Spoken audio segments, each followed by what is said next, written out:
Eighth graders, we're getting into World War II. You just missed the first take, so that's why I'm a little bit giggly. My daughter and I are laughing a little bit. We're going to talk about how the war starts for Europe, not the United States. The United States is just like in World War I. We don't get involved. The war actually starts in Asia. Japan goes just on a rampage and starts invading pretty much everybody around them. And I'm going to put a video up that you will see that shows actual footage, and you're going to see like people getting shot and killed and all sorts of horrible stuff like that. But it is actual footage that people stole from, I don't want to say stole, but put out there from China, where the Japanese, when they basically said they pretty much went in and did whatever they want in China. But we're going to see invading China since 1937, and they are winning. They are defeating the Chinese very easily.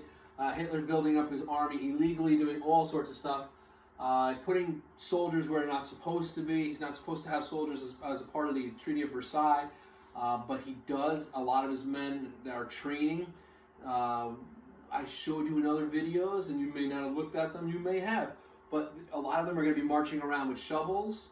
A lot of them are going to be digging ditches. A lot of them are going to be building roads. A lot of the stuff that Hitler did, and a lot of stuff that he got done with the Nazi Party was, and specifically, it was more or less secret training for his military, and they were just doing stuff to get them into shape and really teaching them how to march and do stuff together. In 1938, Germany annexes Austria. It means they just, remember we talked about what annex means. It means just to add on. We did discuss that in the past, those of you who had me last year. But if you don't know what annex means, look it up, okay? They're going to take the Sudetenland in western Czechoslovakia, and they're going to do other stuff as well in that area to really make their presence felt. The Sudetenland is filled with German-speaking people, and if you looked at, and you did your homework so far this week, because I have not checked it yet, if you look at the Lebensraum, what that means, that's what they're talking about, okay? In a sense, he wants all the people that speak German under his control. It's their duty as Germans, because they speak German and they have the common culture, it's their duty to, it is their obligation to go back and fight and join the German culture and really be part of what Germany is. In this area in Czechoslovakia, which doesn't exist anymore, otherwise when I show you the map, it's not there, but I'll show you anyway. They have these state-of-the-art weapons manufacturing. They are making a lot of armor, and they're making a lot of cannons and stuff like that. That is, for the 1930s, the tip-top and the best that they can possibly have. So this is an area that Hitler wants. A lot of places when Hitler walks in and says we're taking Czechoslovakia because it's Lebensraum and we want to have the German-speaking people under one roof, so to speak. Most countries don't complain about it. Hitler says this is it. No. This is all I want. After this, leave me alone. We'll be fine. I'm not going to do anything else. Everything's going to be great.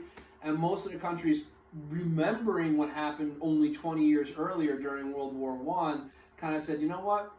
Yeah, you're right. Let's just leave it go. Let's let it be. And they call that a policy of appeasement. Okay?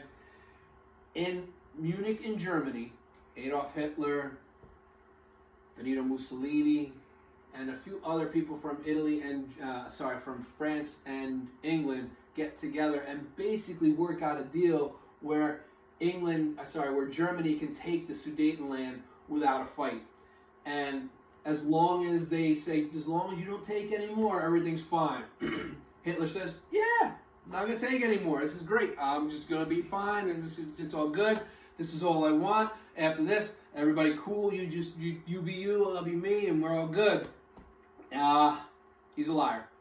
He's a liar. As a matter of fact, he already has plans to really take more than what he should have. This is a picture of Neville Chamberlain, who was holding that piece of paper and basically says, I have achieved, this is for peace in our times. And everybody's like, yeah, that's great. You're the best leader in the world. And we're not going to have World War II. And this is going to be awesome. No. Hitler has no intention of following this agreement. Once he sees that people will just kind of back off and let him have his way, he just does more. Some of you guys are very familiar with that sentiment with your behavior in school, when they just kind of let you do what you got to do, and you just kind of say, oh, I'm going to get away with this, let me do more. And you know who you are. I'm not even going to sit there and tell you about anything like that, you know what I'm saying? But this is a picture of Hitler and Mussolini riding along in their car all smiles. Everybody's happy. Everybody is very, woohoo. There's no wars, no fighting. Germany's very happy. Italy's very happy. England, France, all these countries are happy because we solved this situation. I guess the only people who aren't happy are the people in the Sudetenland who just got taken over by Germany. But in reality, this is something that's not going to be followed. If you watch the video, I took this. It says, history will tear to tatters. Basically, what he's saying is, when history looks back at this Munich Agreement, it's garbage. They're going to rip it up and realize that it was nothing. It just doesn't mean anything because me, as Adolf Hitler, I'm going to do what I want to do. I'm not going to follow what this says. At the time, seen as a huge victory for France and England. Germany just kind of looks at them and says, nah. In reality, it's a huge defeat for France and England. Germany wins this in a big way.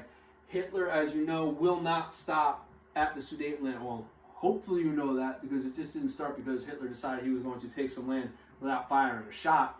And that's essentially what happens. He walks into Austria, and they kind of they have a vote, and people... Hitler does some very bizarre things where he gets what they call a fifth column, and he gets German citizens to sneak across the border and pump up how great the Nazi Party is and how great Germany is. And especially in Austria, they get it to vote, essentially, to allow the Germans to come in without firing a shot. The same thing is going to happen in the Sudetenland. After Munich, Hitler's going to sign a peace treaty with the Soviet Union, all right, the communist country. Even though he doesn't really like communism, he's saying this is cool. He doesn't want to fight them right away, but they see this as a way to take out Poland, and they will. Germany's going to come in from this side. Russia's going to come in from this side, and they're going to squish Poland, kind of like a grape. If you watch the Karate Kid, you know what I'm talking about. Poland, listen, if he attacks Poland, and the Soviets might attack Germany, you're not ready for this, so they make it a pact that they're not going to attack each other. But essentially what's going to wind up happening is this is going to be the start of World War II. Germany starts with something called the Blitzkrieg. If you play football, you know what a blitz is. It's something that happened really fast. It's a very fast rush that's going to happen. And that's essentially what it is. That's where football gets its name from. Blitzkrieg means lightning war. Germany's going to come in rushing in on one side. The Soviets are going to come in from the other side. And then Germany and Poland essentially ceases to exist. Russia will attack, and they will get Latvia, Lithuania, and Estonia. And from there, England and France declare war on Germany. And we're going to stop right here because this is just the start.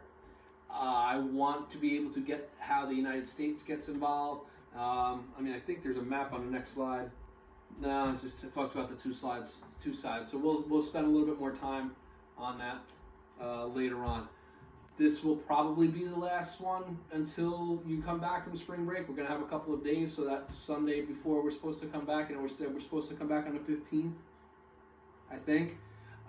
That will be that, and I'm going to give you a video to watch. Watch the video. Make sure you attach your homework and the work to the attachment that I give. If you cannot, do not email me anything.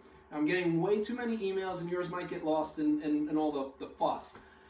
Worst comes to worst, if you have to send it to an attachment, send it on the assignment. Don't send it to me random place where I'm going to search for it, because I'm going to be honest with you, I'm not doing it. All right, I'm not making you go super crazy to find stuff, so you don't make me go super crazy to find stuff. Do the way I'm asking, otherwise you will get a 0. Start doing your work, guys. All right, this is week 3. Some of you have not handed anything in to me, so get it done. I will see you next time. I hopefully will be seeing you in person within a couple of weeks, and good luck to you.